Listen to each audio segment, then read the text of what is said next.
Assalamualaikum warahmatullahi wabarakatuh.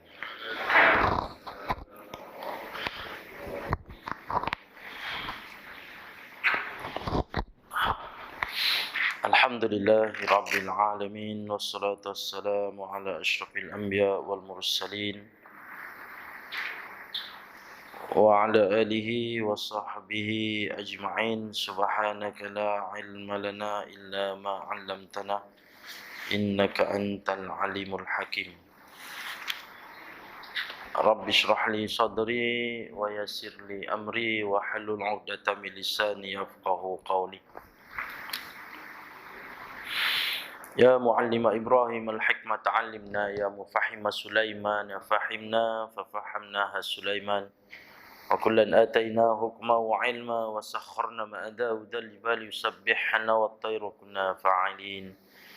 Ya Rabb Sulaiman wa ya Rabb Ibrahim wa ya Rabb Musa wa Isa wa ya Rabb Muhammadin sallallahu alaihi wasallam, akhrijna min zulumatil jahli wan nisyan bi rahmatika ya arhamar rahimin. Allahumma zidna ilma warzuqna fahma bi rahmatika ya arhamar rahimin.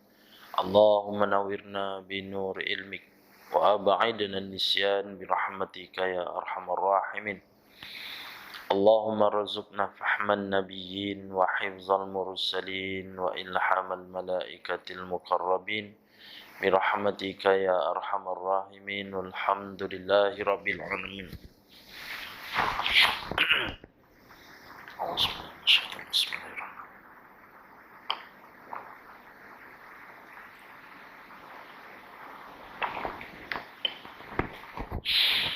Alhamdulillah, sama-sama kita panjatkan kesyukuran Allah Subhanahu wa taala. Keizinan daripada Allah Subhanahu wa taala kita ditemukan pada pagi ini dalam bulan haram, dalam bulan Zulqa'dah, yang Allah berikan pada setahun 12 bulan, 4 bulan di antara bulan haram. Bulan Zulqa'dah, Zulhijjah, Muharram, dan satu lagi adalah bulan Rajab. Jadi mudah-mudahan kita dapat terus beramal sebagai hamba Allah Subhanahu wa taala, yang mana kita sebulan lepas kita merayakan Aidil Fitri, dan sebelum tu kita telah melaksanakan tuntutan sebagai seorang hamba Allah Subhanahu wa taala, iaitu melakukan ibadah puasa di bulan Ramadan. Selepas Ramadan kita sambut Aidil Fitri.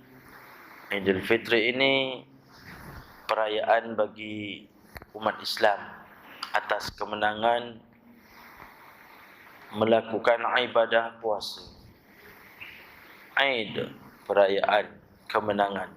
Fitri, fitrah, yang bermaksud kita telah melakukan suatu ibadat yang Allah berikan bagi kita kelebihan yang tersendiri dalam bulan Ramadan Al-Mubarak, yang mana kita berpuasa imanan wa ihtisaban, dengan keimanan dan mengharapkan kepada Allah Subhanahu wa taala pengampunan. Kita mencari malam rahsia yang Allah Subhanahu wa taala berikan pada kita, iaitu malam Lailatul Qadar, dan bersungguh-sungguh kita mencarinya, lalu kita dapat melakukan ibadah malam tersebut.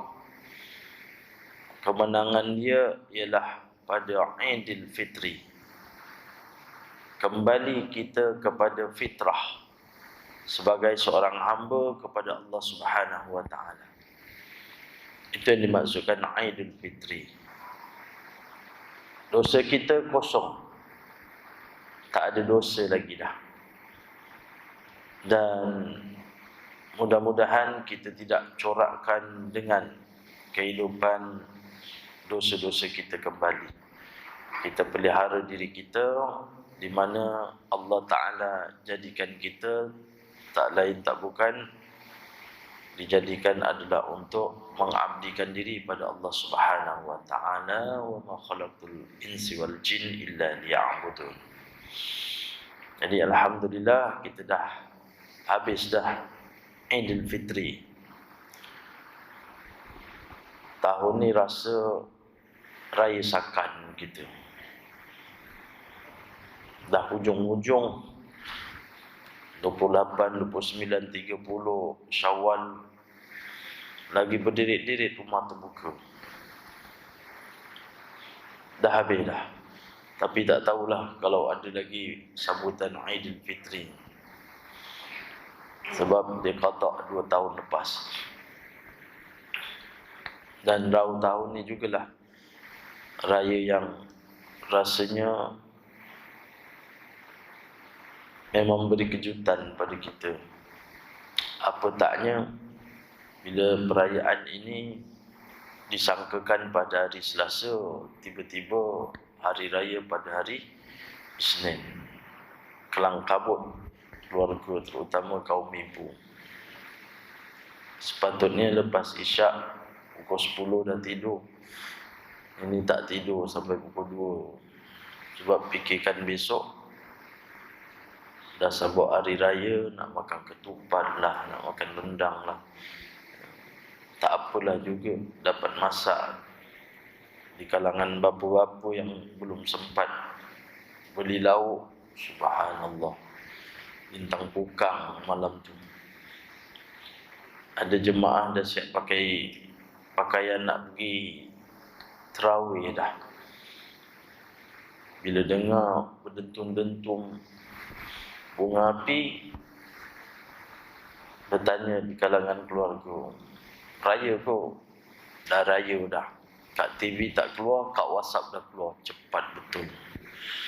Jadi tak payah tengok TV, tengok WhatsApp je. Betul. Habis Isyak, semua cari mana tempat yang jual daging. Allahu Akbar, tahun ni yang mengejutkan. Dan seronok juga bila jadi macam ni. Itu yang diqadak balik. Subhanallah. Ibu-ibu, ayah-ayah, nama Allah Ta'ala, ala kulli hal, kita berbalik kepada Idul Fitri ni adalah kembali kepada fitrah. Jadi kita sebut Idul Fitri, tapi kita tak tahu apa benda Idul Fitri. Itu kemenangan yang kita akan kembali kepada kehidupan biasa kita, yang mana kita lahir daripada perut ibu kita, rahim ibu kita, semata-mata untuk abdikan diri pada Allah Subhanahu wa Ta'ala. Kena sayang pada Allah. Allah berikan peluang bagi kita hidup. Kena sayang pada Nabi SAW, kerana Nabi lah yang membawa kepada kita satu ajaran untuk kita kembali kepada Allah Subhanahu wa Ta'ala, menjadi orang Muslim dan mukmin, orang Islam yang beriman pada Allah Ta'ala, dan sayang pada diri kita. Jadi ketiga-tiga sayang kita ini kita kena jaga, pada diri, pada Nabi, dan juga pada Allah Subhanahu wa Ta'ala. Macam mana nak tunjuk bahawa kita sayang pada diri kita? Ibu-ibu, ayah-ayah yang dirahmati Allah Ta'ala, maka kita kena banyak minta pengampunan kepada Allah Subhanahu wa Ta'ala. Minta pengampunan dengan istighfar. Siapa yang sayang diri dia, kena banyakkan istighfar. Sebelum subuh sepatutnya kita dah selesai istighfar sebanyak 100 kali. Ibu-ibu, ayah-ayah, bangkit daripada bangun tidur tadi, sempat bertahajud, habis salam terus istighfar dulu. Istighfar dulu 100 kali. Astagfirullah, astagfirullah. Tanda sayang kita pada diri kita, sebab kita dah banyak dosa pada Allah Ta'ala. Satu amalan Nabi, selepas daripada solat sunat subuh, jangan lupa baca doa yang Nabi ajarkan. Allahumma inni as'aluka ilman nafi'a wa rizqan tayyiba wa amalan mutaqabbala. Itu doa daripada Nabi selepas solat sunat subuh. Pertama kita istighfar, yang kedua sayang kepada Nabi, selawat ke atas Rasulullah sallallahu alaihi wasallam. Bila nak buat, iaitu sebelum masuk waktu subuh. Selawat. Tanda rasa sayang pada Nabi kena selawat sebanyak 100 kali sekurang-kurangnya. Selepas subuh selawat 10 kali. Masa ni ibu-ibu ayah-ayah boleh selawat 10 kali. Allah akan pelihara kita ni sampai ke petang.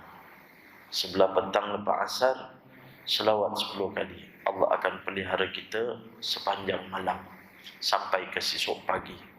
Selawat ke atas Nabi sallallahu alaihi wasallam. Tanda sayang kita pada Rasulullah sallallahu alaihi wasallam, dan mudah-mudahan dapat syafaat di akhirat nanti. Yang ketiga, sayang kepada Allah. Sayang kepada Allah, kita kena perbanyakkan dengan kalimah tahlil la ilaha illallah. Itu bila nak buat pun sama, sebelum masuk waktu subuh. Tapi kalau bangun dah subuh, bacalah lepas subuh. Jangan tak baca langsung 100 kali la ilaha illallah. Mudah-mudahan kita jaga sayang kita pada diri kita, pada Nabi sallallahu alaihi wasallam, pada Allah, kita menjadi seorang mukmin. Amin ya rabbal alamin. Jadi ibu-ibu, ayah-ayah rahmat Allah Subhanahu wa taala, hari ini kita sambung dalam Riyadhus Salihin jilid yang kedua, bab menyuruh membuat kebaikan dan melarang daripada melakukan kemungkaran, hadis yang ke-18. Jadi memang perjalanan kitab yang kita baca ni lambat sikitlah, sebab kita sebulan sekali baru jumpa. Jadi kalau cuti sekali, 2 bulan sekali. Sekali datang baca satu hadis. Tapi di sini ada beratus hadis. Jadi pelan-pelan lah. Setidak-tidaknya kita dapat ilmu hari ini untuk kita amalkan. Apa yang dinyatakan daripada seorang sahabat, an Abi Walid Ubadah bin Samit radhiyallahu an qala bay'ana Rasulullah sallallahu alaihi wasallam ala sam'i wat ta'ati fil usri wal yusri wal manshati wal maqrahi wa ala atharatin alaina wa ala alla yunazi'al amru ahlahu illa an taraw kufran bawahan min indakum minallahi ta'ala fihi burhan wa ala an naqula bil haqqi aynama kunna la nakhafu fillahi lawmata laim. Muttafaqun alaih. Sepakat di antara Bukhari dan Muslim. Yang bermaksud daripada hadis ini daripada Abu Walid Ubadah bin Samit radhiyallahu an, katanya kami telah mengangkat janji setia dengan Rasulullah sallallahu alaihi wasallam atas perkara-perkara berikut: mendengar perintah dan patuh setia pada ketika susah dan senang, mudah dan payah, iaitu ketika rajin dan juga malas, orang lain pada hak yang sama, dan tidak berbuat suatu perkara daripada ahlinya kecuali terang kelihatan perkara itu kufur, yang ada hujah yang terang daripada Allah Ta'ala, iaitu kitab suci Al-Quran, dan bercakap benar di mana di tempat kita berada. Kita tidak takut celaan orang yang mencela dalam menegakkan kalimah Allah Subhanahu wa Ta'ala. Ibu-ibu, ayah rahmat Allah Subhanahu wa Ta'ala, hari ini satu hadis yang kita baca yang membawa kepada membuat kebaikan, taat setia kepada Rasulullah sallallahu alaihi wasallam sebagai Amirul Mukminin, sebagai Rasul Allah, utusan Allah Ta'ala dan pemimpin kepada umat Islam.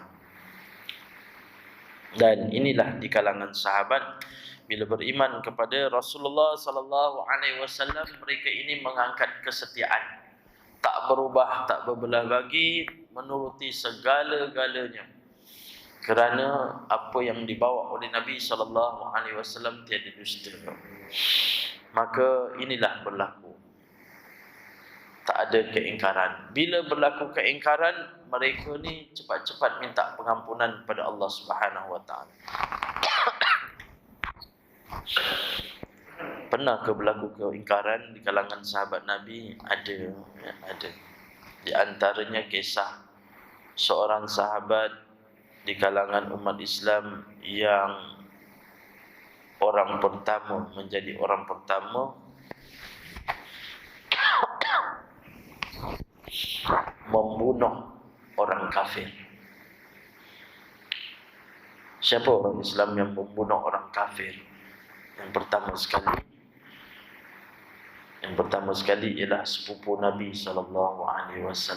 Nama dia ialah Abdullah bin Jahsh. Adik Abdullah, Zainab, dia berkahwin dengan Nabi SAW. Jadi Abdullah bin Jahsh ini siapa? Ipar kepada Nabi SAW. Dan dia juga adalah sepupu kepada Nabi SAW. Sebabnya ibu kepada Abdullah bin Jahsh, Sofia ini adalah makcik kepada Nabi, adik-beradik kepada ayah Rasulullah SAW. Jadi kalangan orang-orang yang awal masuk Islam, patuh setia dia kepada Rasulullah SAW. Adik-beradik kepada ayah Nabi ni ramai. Dikatakan sampai 10 orang. Jadi sepupu Nabi SAW pun ramai. Yang sama-sama berjuang dengan Nabi SAW ramai, yang menentang pun ramai. Awal-awal permulaan. Yang menentang lepas tu masuk Islam pun ada juga. Sufyan bin Haris. Yang ini siapa? Abdullah bin Jahsh. Dia awal masuk Islam. Dan pergi juga berhijrah ke Habsyah. Ikut perintah Nabi SAW, ketaatan dia. Abdullah bin Jarrah pun sama ketaatan dia. Di kalangan sahabat 10 orang yang dijamin masuk syurga. Zubair bin Awam pun sama, taat setia kepada Nabi SAW. Abdul Rahman Auf pun sama. Dan semestinya Khulafa Ar-Rashidin, Abu Bakar, Umar, Uthman, Ali lagilah tidak dinafikan. Namun demikian kepada Abdullah bin Jahsh ini, taat setia dia dengan Nabi SAW sampailah dia mengikut arahan Nabi SAW sewaktu berada di Madinah. Nabi SAW beri satu surat. Dia beri satu surat, dan surat ini ditulis oleh Nabi SAW, diberikan kepada Abdullah bin Jahsh. Dia kata, ya Abdullah, kamu dikehendaki pergi di suatu tempat sempadan di antara Mekah dengan Taif. Pesanan ni daripada Madinah. Jauh tak perjalanan dia? Jauh, tuan-tuan. Jauh. Bayangkan Nabi SAW dengan Zaid Harisah daripada Mekah pergi ke Taif berdakwah. Selepas dakwahnya ditentang oleh orang-orang kafir, Nabi SAW bergerak dengan Zaid Harisah berjalan kaki dari Mekah ke Taif. Sirah menceritakan 10 hari baru sampai. Berdua. Tapi sekarang orang pergi umrah daripada Mekah ke Taif dalam 4 jam. Dia naik bas. Yang ini Abdullah bin Jahsy dia kena datang sempadan antara Mekah ke Taif. Daripada mana? Daripada Madinah. Sami'na wa ata'na. Abdullah bin Jahsy ini diberi satu surat, Nabi pesan, kamu buka surat ini selepas kamu berada 2 hari perjalanan kamu. Bermaksud bukan ini dekat, jauh. Daripada Madinah nak pergi sempadan, Nabi arahkan. Itulah di antara satu pasukan yang Nabi arahkan yang pertama untuk menjadi mukhabarat ataupun SB lah, special branch, tengok kat sana, buat penyelidikan, siasatan kat sana, berapa ramai di kalangan orang-orang Mekah yang pergi ke Taif bawa barang dagangan, kekerapan dia berlalu di situ, dan jumlah yang lalu. Sebab ada tempat-tempat yang dekat mereka pergi tak ramai untuk berniaga. Kalau pergi ke Syam dalam gerombolan yang ramai, tapi ke Taif tak ramai. Setakat 5 orang dia boleh pergi dah untuk berdagang. Nabi cuma minta kamu pergi ke sana, kamu perhatikan aja. Ni kita nak cerita kaitkan dengan siapa? Kaitkan dengan sahabat Nabi SAW.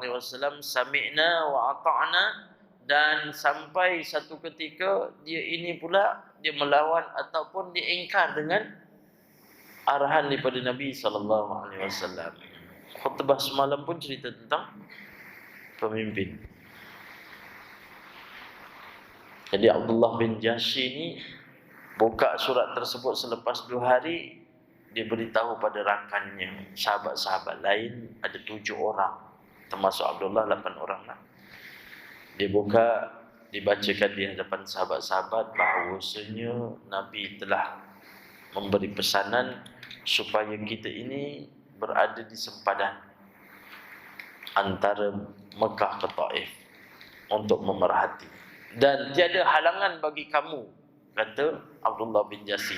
Pesanan daripada Nabi SAW dalam surat tu, tiada halangan bagi kamu kiranya kamu ingin meneruskan misi ini untuk menjadi SB perisik, ataupun kamu nak pulang ke Madinah dan kamu tidak dikira kamu berdosa.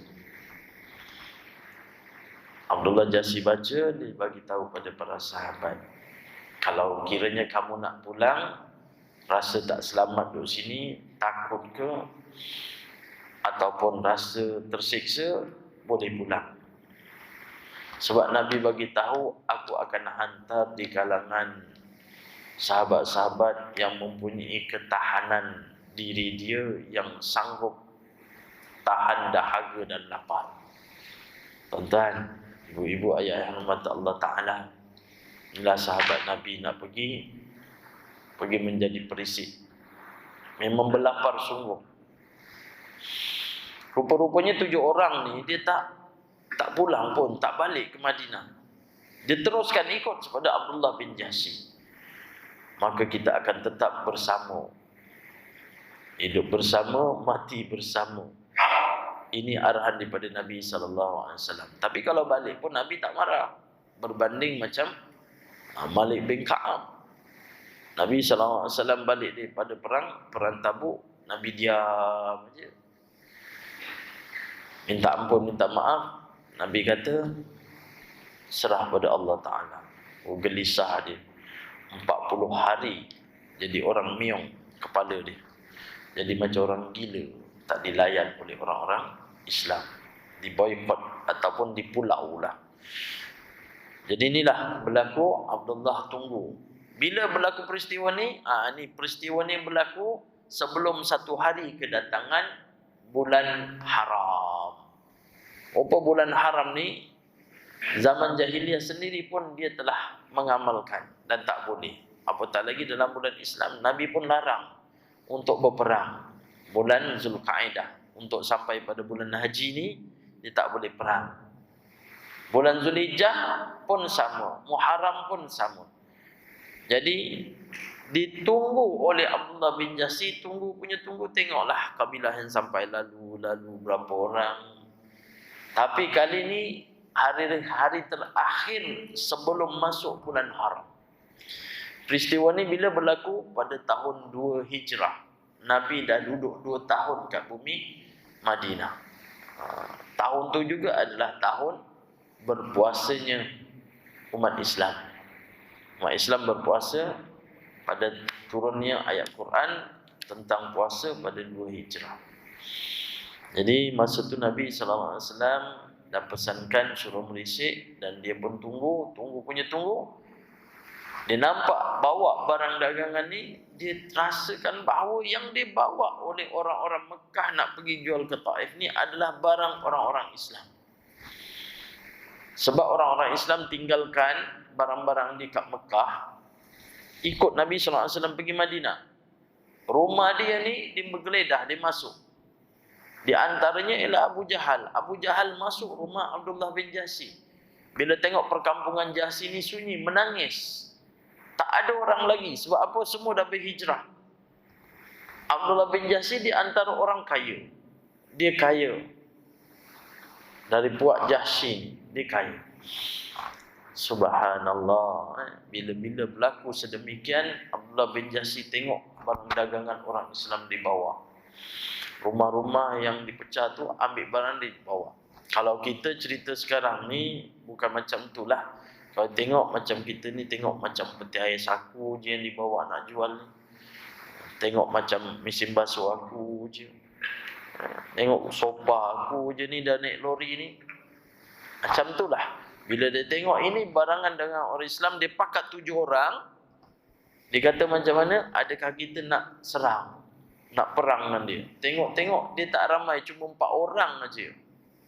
Orang kafir tu 4 orang yang bawa. Jadi Abdullah bin Jahsy putuskan, dia sebagai ketua, dia kata kita akan perangi dia sebab dia bawa harta daripada orang Islam. Turun daripada tempat intipan dan dia kepung. Dia kepung. Hari itu, itulah hari pertama orang kafir dibunuh oleh orang Islam daripada tangan Abdullah bin Jahsy. Mati dia. 2 ditangkap menjadi tawanan. Barang dagangan diambil, 1 daripadanya terlepas. Jadi yang bawa barang dagangan ni bawa pergi mana? Dia terus bawa pergi bumi Madinatul Munawwarah. Jauh, bawa 2 tawanan. Sampai di Madinah, Nabi SAW bertemu dengan Nabi SAW. Abdullah letakkan semua barang-barang di depan masjid Nabi SAW. Bila Nabi SAW keluar, Nabi terkejut. Dan Nabi terus terdiam. Kenapa Nabi terdiam? Sebab apa yang dilakukan oleh Abdullah bin Jahsy. Dia tengok siapa ni? Ini di antara tawanan yang aku perang ya Rasulullah. 2 orang ini aku dah tangkap. Dia bawa barang dagangan daripada orang-orang Islam yang ditinggalkan waktu kami ini berhijrah ke Madinah. Dan kami telah membunuh seorang. Rasa bangga. Nabi SAW terus terdiam. Kenapa? Sebab Nabi suruh memerhatikan, bukan suruh menyerang. Maka ketika itu rasa bersalah sungguh Abdullah bin Jahsy. Dan diri dia ini terasa yang menyebabkan Nabi SAW marah. Dan menjadi satu fitnah lah. Orang mengatakan bahawa bila berlaku sedemikian ni semua adalah arahan daripada Rasulullah SAW. Maka bila orang-orang Madinah melihat Abdullah bin Jahsy, semua tahulah dialah ni. Betapa Allah Subhanahu wa taala lagi mengetahui sehingga kan menurunkan ayat daripada surah Taubah ayat 271. Kalau tak silap saya, cerita tentang wal fitnatu asyaddu minal qatl. Fitnah itu lebih besar daripada membunuh. Maka terampunlah, pengampunan daripada Allah Ta'ala terhadap Abdullah bin Jahsy. Dan akhirnya dia ini terus dekat dengan Nabi SAW, bertekad untuk memperjuangkan Islam. Sampailah dekat dengan Nabi SAW, sami'na wa ata'na, dialah di antara orang Islam yang gugur syahid dalam peperangan. Siapa dia? Abdullah bin Jahsy. Dalam perang Badar dia meninggal. Waktu tu dia minta doa kepada Allah Ta'ala, dan dia berdekatan dengan Sa'ad bin Waqqas. Sahabat Nabi Sa'ad bin Waqqas di antara pemanah yang hebat. Dalam perang Uhud dia dekat dengan Nabi. Panah dia cuma ada lebih kurang dalam 16 batang busur saja. Tentera kafir naik daripada bukit Uhud, dia tarik, dia lepas, tarik, lepas, tarik, lepas. Nabi kata, teruskan ya Sa'ad, tarik, lepas. Hatta satu busur yang tak ada dia punya mata dia. Dia kata, lepaskanlah. Dia lepaskan. Rupanya atas arah Nabi SAW dia lepaskan. Orang kafir yang cuba mengajar, dia rasa bahawa tentera Islam yang ke atas ni, yang ada tinggal sebahagian daripadanya turun, tapi bukan sedikit. Panah tu datang tak henti-henti sehingga kan dia berundur. Dan setiap mata panah yang dilepaskan, tidak ada yang tidak kena pada jasad orang-orang kafir. Semua kena. Inilah Sa'ad bin Waqqas, kepakaran dalam pemanah. Dalam perang Badar dia angkat tangan dekat dengan Abdullah bin Jahsy. Dia angkat tangan, ya Allah, ya Tuhanku, aku mohon kepadamu ya Allah, agar kau berikanlah pertempuran aku ini, datangkan kepada aku daripada tentera kafir yang paling kuat, yang kuat, gagah, perkasa, dan aku akan bertempur dengan dia. Sa'ad bin Waqqas. Itu dia semangat sahabat-sahabat Nabi. Sami'na, dengar. Dia tak berundur. Sebab tu kalau tentera Islam pergi berperang, berundur sahaja, dia telah melakukan dosa besar. Jadi dia pun berdoa. Dia minta supaya bertempur, dan berikanlah kemenangan kepadaku ya Allah. Abdullah bin Jahsy angkat tangan, lalu dia mengatakan amin. Abdullah bin Jahsy pula angkat tangan, dia berdoa, ya Allah, ya Tuhanku, aku mohon padamu ya Allah, dalam pertempuran ini biarlah aku berdepan dengan seorang di kalangan orang kafir yang gagah perkasa, yang kuat, yang mana aku akan bertempur dengannya. Aku mohon padamu ya Allah, gugurkan aku dalam perang syahid dalam keadaan hidungku ini terpotong, telingaku ini terpotong. Bukan perang Badar, maaf saya, dalam perang Uhud. Telingaku ini terpotong kerana aku ingin jadikan persaksian bila mana aku bertemu dengan Engkau ya Allah, di mana hidung dan tanganku, maka sesungguhnya telah gugur syahid. Ini Abdullah bin Jahsy, diangkatkan doa. Lalu Sa'ad bin Waqqas mengatakan amin. Sesungguhnya doa daripada Abdullah bin Jahsy ini lebih baik daripada doaku. Rupa-rupanya betul, Abdullah bin Jahsy ini telah gugur syahid dalam peperangan Uhud. Sebab tu ibu-ibu ayah-ayah pergi Bukit Uhud tu, ada tembok yang dikepung para syuhada, lebih kurang dalam 70 orang. Dalam tu adalah sahabat-sahabat yang hebat, yang betul-betul dikatakan bahawa sami'na wa ata'na, dia tidak akan ingkar. Yang dulu pernah saya ceritakan seorang sahabat Nabi yang bernama Julaibib. Ingat kan Julaibib? Orang yang kecil menjadi bahan tawa pada sahabat-sahabat lain. Dapat berkahwin. Bila dia berkahwin tapi belum dapat bersama, terus pergi perang. Ini Julaibib. Sebab tu kalau pergi Mekah, pergi Madinah, Mutawif ceritakan, inilah makam sahabat Nabi SAW.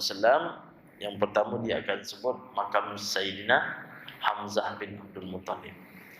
Jadi kita tanya lagi, siapa kat situ ada yang sahabi, kawan saya siapa? Mutawif, nanti dia bagi tahu. Kat situlah Abdullah bin Jahsy. Kita tanyalah Abdullah bin Jahsy apa kisah dia. Lagi siapa? Mus'ab bin Umair. Tanya Mus'ab bin Umair tu siapa? Siapa lagi? Julaibib. Tanya sahabat-sahabat. Sebab sahabat-sahabat ni semua hebat-hebat. Tapi biasanya orang pergi sana dia tak tanyalah. Dia tengok je, itulah Bukit Rumah, Nabi lari, naik ke atas. Oh, dia kata. Nak turun dia tanya. Dia tanya nak turun bas ke tak? Tak naklah, tengok je lah. Panas. Lepas tu tunggu 1 jam. Tu yang tengok lebih kurang dalam 5 minit. Tu makam Sayyidina Hamzah. Oh, gitu. Lepas tu turun bawah, pergi shopping 45 minit. Rugi ibu ayah. Pergi sana tanyalah sahabat-sahabat kat situ macam mana perjalanan lari Nabi SAW dan perjalanan orang-orang kafir berpatah balik pergi naik bukit tersebut. Ini cerita dalam perang Uhud. Abdullah bin Jahsy. Akhirnya betul. Dia bila dilihat dalam perang Uhud, hidung dia ni tertanggal. Dipotong oleh orang kafir, telinga dipotong dan disangkut pada satu tempat, dipajangkan. Inilah Abdullah bin Jahsy.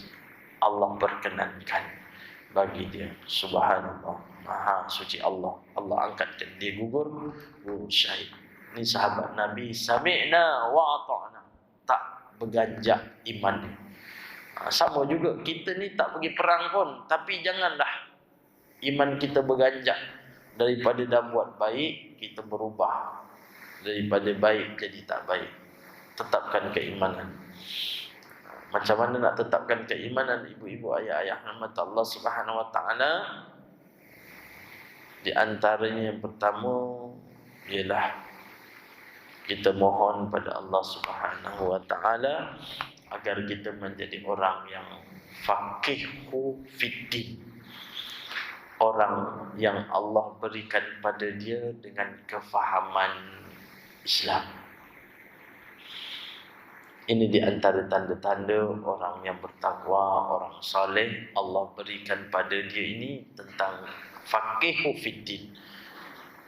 Diberitahu dengan ilmu-ilmu agama.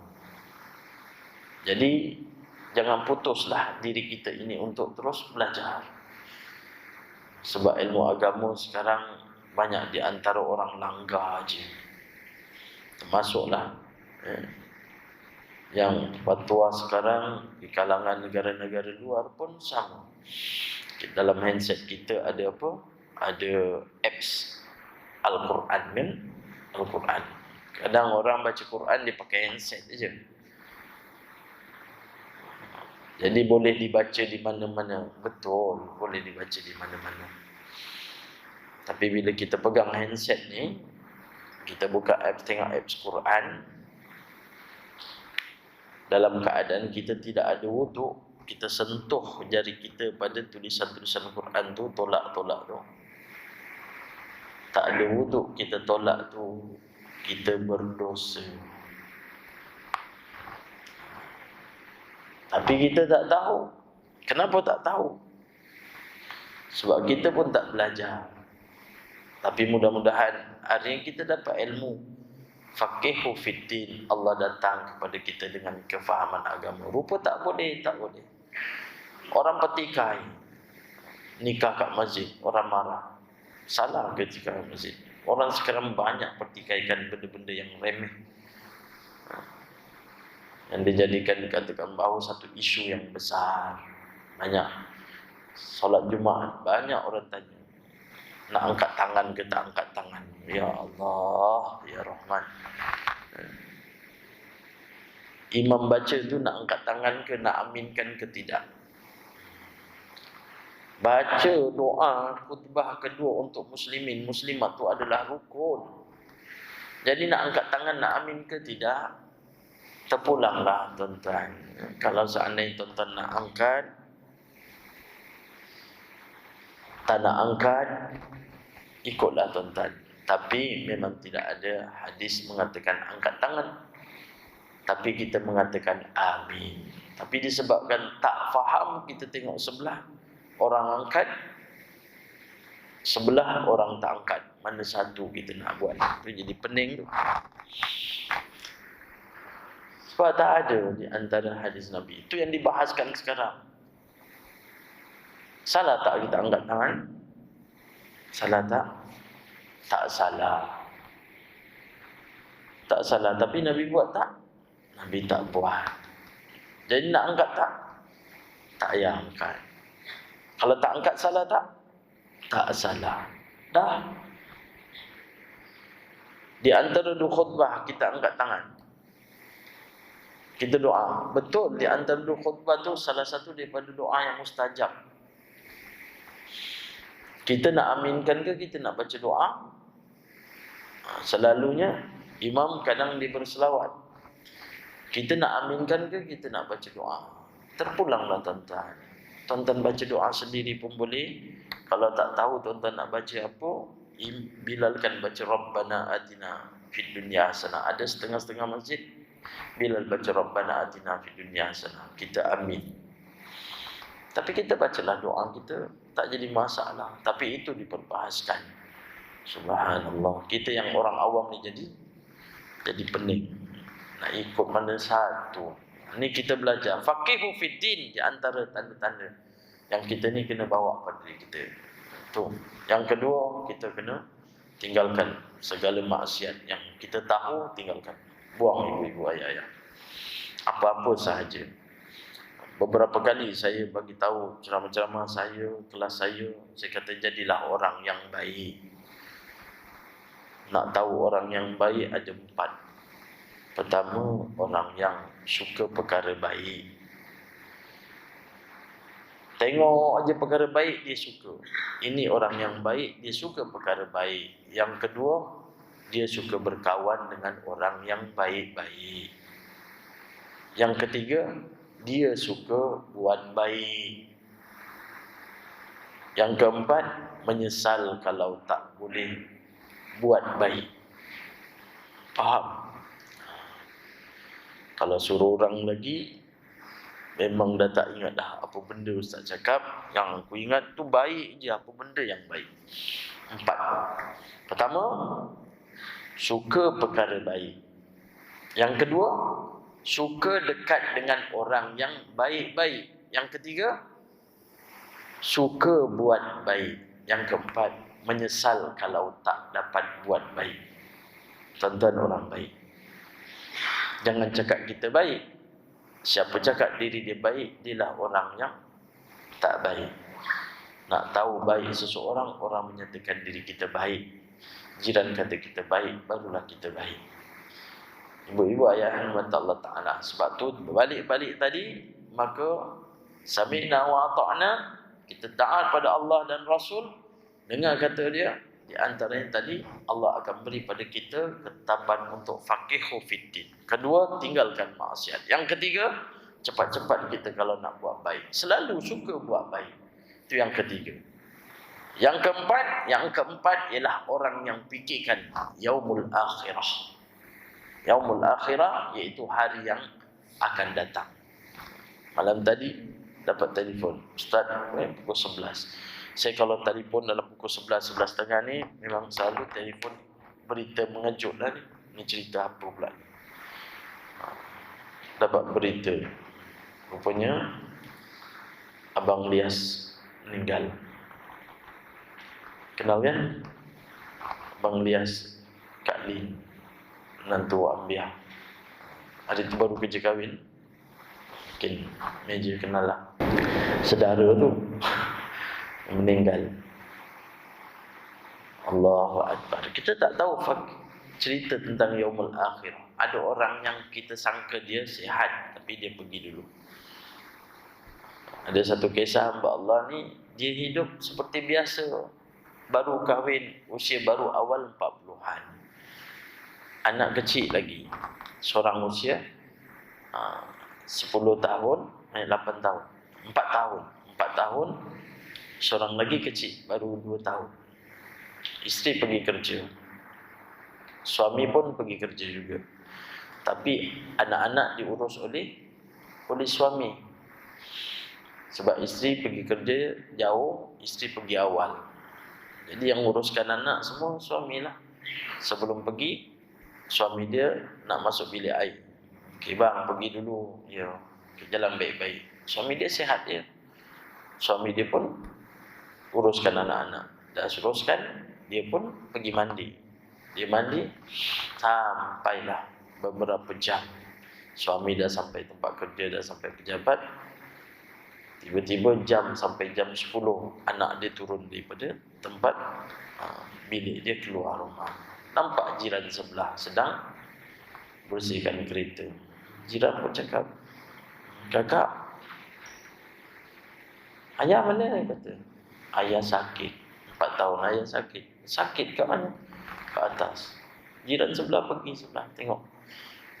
Pergi tengok berlari, rupa-rupanya telah kembali ke rahmatullah dalam bilik air. Siapa sangka pagi bertemu dengan isteri, rupa-rupanya itu kali terakhir, terus pergi selama-lamanya. Telefon isteri dia, maklumkan bahawa suami dia terkejut.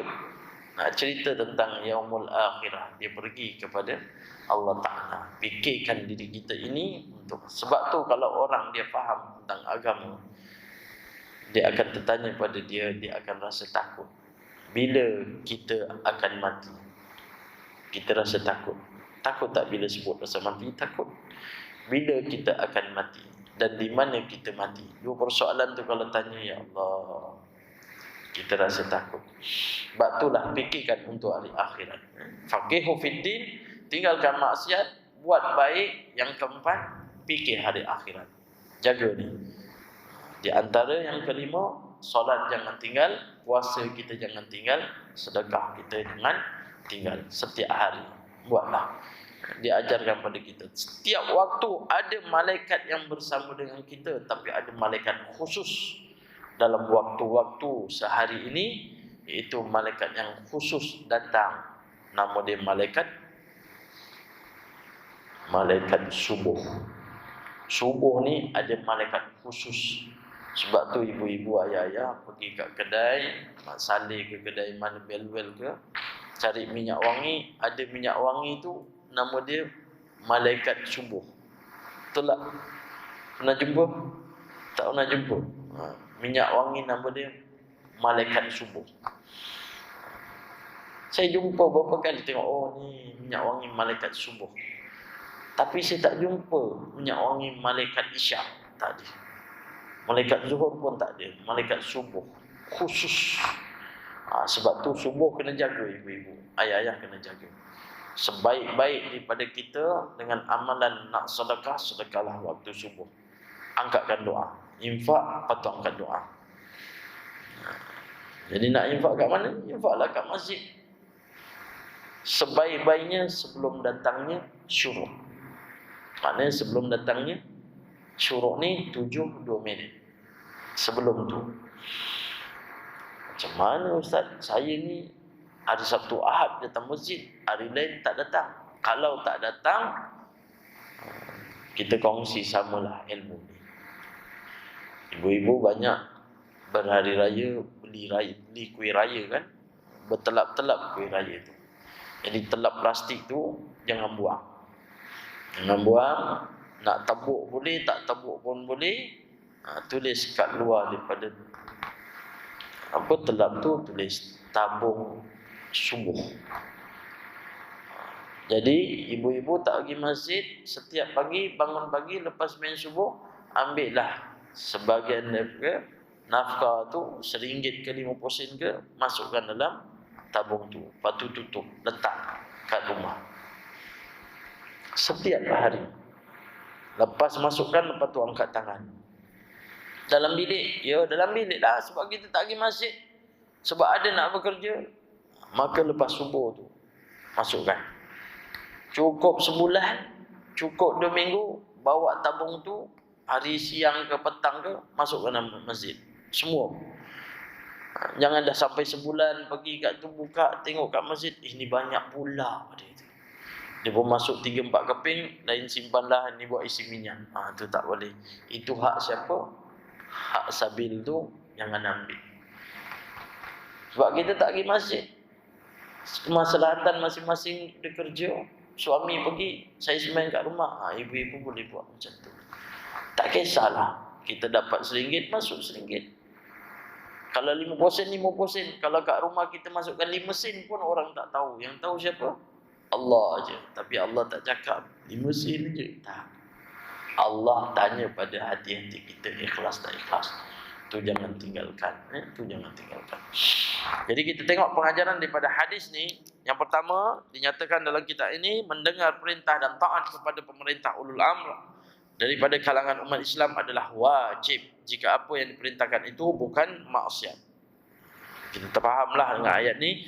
Hasil daripada taat dalam semua yang disebut dalam hadis ini ialah kesatuan kata umat Islam dan terhindarnya perpecahan. Kalau kita sami'na wa ata'na seperti mana yang Nabi SAW tunjukkan, maka sungguhnya akan menjadi satu kesatuan yang cukup utuh. Tak tahu keutuhan umat Islam ni lah dalam solat dia lah.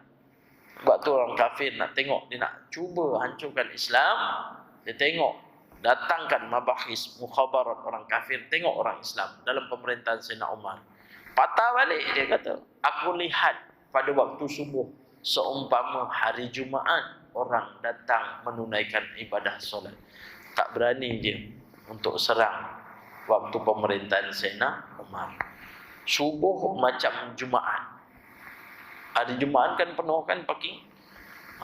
Subuh macam itulah. Tapi mana-mana banyak subuh macam itulah juga. Tapi bukan macam itulah macam Jumaat. Macam itulah orang-orang tu je. Tak apa ibu-ibu ayah-ayah, mudah-mudahan kita jadi orang-orang tu yang sentiasa jaga solat subuh. Allah beri kekuatan kat kita insya-Allah. Dan yang ketiga, dinyatakan dalam hadis ini, pengajarannya tidak harus mencegah pemerintah kecuali menyanggah pemerintah kecuali apabila jelas mereka melakukan kemungkaran yang bertentangan dengan prinsip-prinsip Islam. Apabila mereka melakukan kemungkaran, wajiblah disanggah seperti maksiat. Seperti maksud hadis sebelumnya. Jadi kalau seandainya ada perkara-perkara tersebut yang melanggar peraturan, maka kita kena tentanglah. Banyak benda-benda yang sekarang kita tengok, hukuman, kita pun banyak ikut hukuman sekular. Kalau seorang itu didapati bersalah membunuh, kalau di Malaysia hukum bunuh juga. Tapi bunuh dia dengan cara gantung sampai mati. Dah gantung sampai mati. Hukum Islam ada tak gantung? Tak. Hukum Islam dia pancung. Jadi kalau ikut hukum Islam yang pancung. Tapi orang kita kadang dia kata apa? Susah nak pancung. Yang berlaku pada negara-negara yang mengamalkan. Afghanistan, di Riyadh, dapat salam yang pancung. Tengok dalam YouTube hukuman pancung. Tengok, dipancung kerana dia tidak menyiksa. Kalau gantung dia tersiksa. Digantung dia tersiksa. Yang ada patah leher dia. Sebab yang cerut ni bukan tali, besi. Besi yang diletak getah. Tarik kok patah. Mati. Jadi hukuman Islam pancung. Pancung putus buluh darah dan dia terus mati. Mati juga. Tapi hukuman itulah hukuman daripada hukum Islam. Kepayahan yang dihadapi oleh seorang mukmin kerana menegakkan kalimah Allah, jihad yang besar selama ia didokong oleh takut kepada Allah Subhanahu wa taala. Inilah kita nak bawa dukung pada agama Allah Taala bukan senang, payah. Tapi hakikat dia semampu kita buat-buatlah. Semampu kita. Sebab itulah kita nak dukung dengan amalan kita pun susah kadang. Ya, nak buat baik, ingat senang ke? Susah nak buat baik. Tapi kalau nak buat jahat, tak payah suruh. Tapi nak buat baik, susah. Tapi hakikatnya memang kena nak buat baik. Sebab tu ada perkara-perkara yang perlu kita cepatkan. Pertama di antaranya bila nak buat baik. Nak buat baik kena cepat, jangan tunggu-tunggu. Yang kedua, taubat. Taubat kalau dah salah kena cepat-cepat. Jangan tunggu-tunggu. Ni taubat. Yang ketiga, kalau seandainya dah masuk waktu, cepat-cepat solat. Ini benda yang kena cepat lah. Yang keempat, kalau ada tetamu datang, cepat-cepat bagi air, bagi minum. Jangan dah setengah jam tak keluar-keluar air gitu. Setidak-tidaknya ialah bagi air masak. Sebab tu sebaik-baik pemberian pada jiran tetamu kita ialah air masak. Tapi kalau kita bagi air masak, kita terasa nanti dia kata aku ni kedekut. Sebab tu orang Arab, saya pergi jumpa Pak Syekh saya kat Mesir, saya jumpa pergi ziarah dia. Saya sampai mula-mula dia bagi air masak. Macam Tuan Nas ni Tanjung Minyak. Saya tetamu datang dibagi air masak. Ini air paling bagus sekali. Tapi hakikat memang betul lah, setiap penceramah memang dapat air masak aja. Tak bagi pun air restoran tak ada. Tapi hakikatnya inilah yang terbaik. Air masak, air putih. Sebab orang Arab bila saya sampai rumah guru saya, dia bagi air masak. Lepas tu baru dibagi air restoran. Lepas restoran tu baru dibagi roti, bagi apa makan Arab. Lepas tu baru dah dibagi kuih-kuih. Masa dia bagi air fresheran tu, dia letakkan buahkan buah, kadang anggur, kadang apple, kadang limau dia bagi. Lepas tu baru makan. Tunggu dalam 10 minit, nanti baru datang makanan lain. Dibagi sup mulkhiyah, dibagikan roti, khubzun, arus, nasi, makan. Lepas tu nanti barulah dibagi air sekali, bagi teh. Teh itu minum teh syai panas. Orang Melayu kata teh perambat. Teh perambat tu, teh lepas minum kau pergilah berambus. Itu maksud dia, teh perambat. Tapi orang Arab tu dibagi teh tu, teh syai tu penutup lah. Lepas teh, dah boleh bangun. Tapi hakikatnya mula-mula dibagi ni lah. Sebab tu tamu datang kena cepat-cepat bagi air mula-mula sekali. Tapi kita bagi je terus kita, ni air kosong je tak apa, bagi basahkan tekak dulu. Nanti air manis lepas ni. Kita pula bagi, kalau kita belajar, kita jadi tamu orang datang, bagi air kosong kita ucap apa? Alhamdulillah, dia telah mengamalkan satu antara perkara yang baik. Sebenarnya tu bagi air kosong. Dan seterusnya yang jangan kita tunggu-tunggu ialah pengurusan jenazah. Jenazah jangan tunggu-tunggu. Cepat-cepat. Yang keenam, hutang. Hutang jangan tunggu-tunggu. Bukan tunggu tambah hutang. Tunggu bayar hutang. Jangan tunggu-tunggu. Ustaz cakap hutang aja. Dalam Islam disuruh berhutang. Bukan. Disuruh bayar hutang. Cepat-cepat. Kita tak sedar. Orang kita cakap lah. Orang Melayu cakap. Orang bangsa asing kalau meniaga tak bohong, itu bukan dia. Pernah dengar? Orang apa? Itulah kan. Orang Cina kalau tak bohong, dia bukan Cina. Kita sedap cakap orang. Tapi kita tak tahu Cina cakap apa kat Melayu. Orang Melayu kalau tak hutang bukan Melayu. Betul ke? Betul? Tak betul? Tanyalah. Berapa ramai orang berhutang.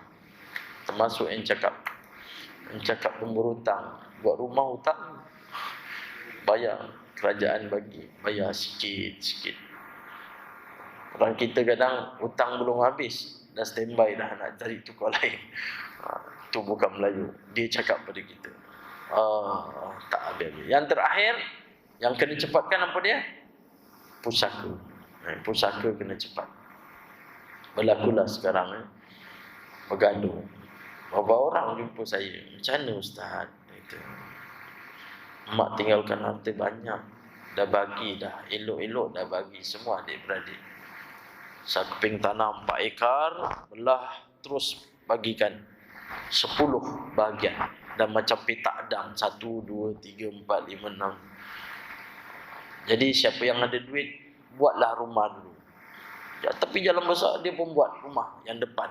Seorang adik, seorang abang buat. Dua-dua buat kat depan.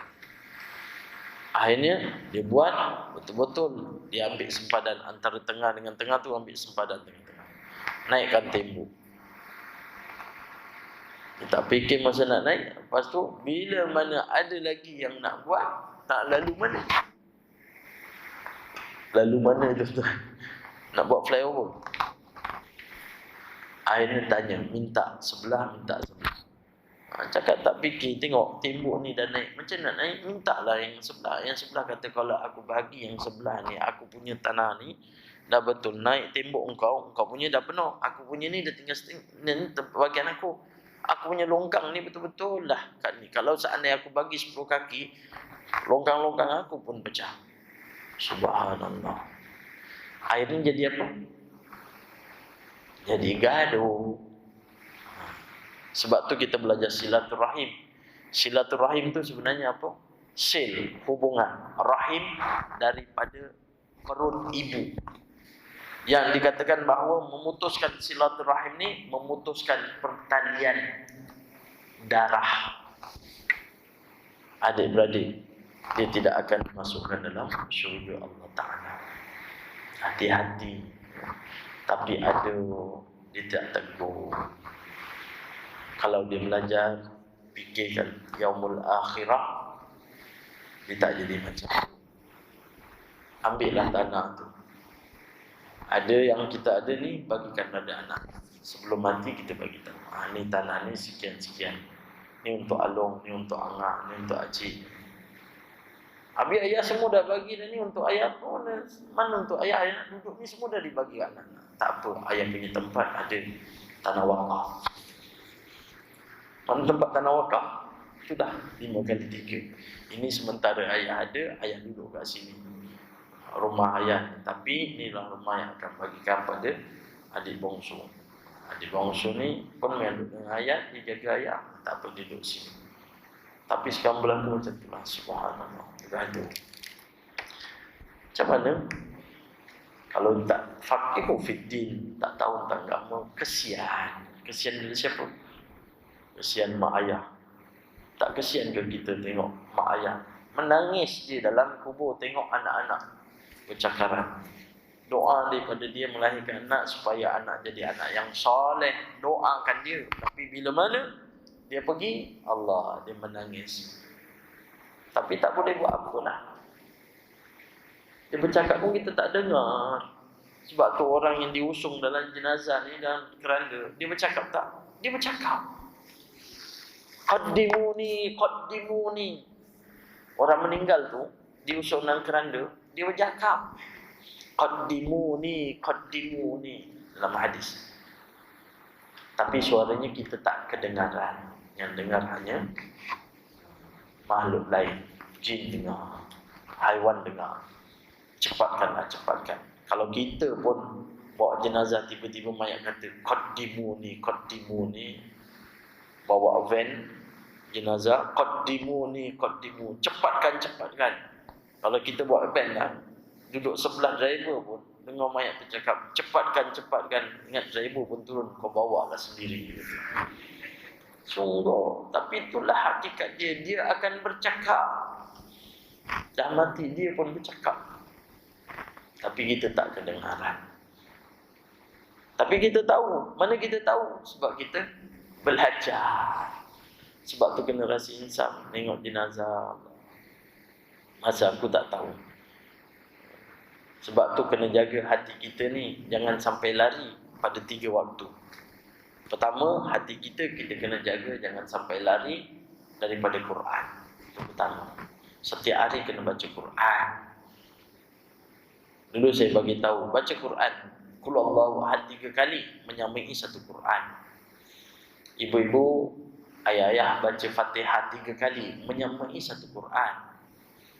Ibu-ibu, ayah-ayah baca suratul Kafirun 4 kali menyamai satu Quran.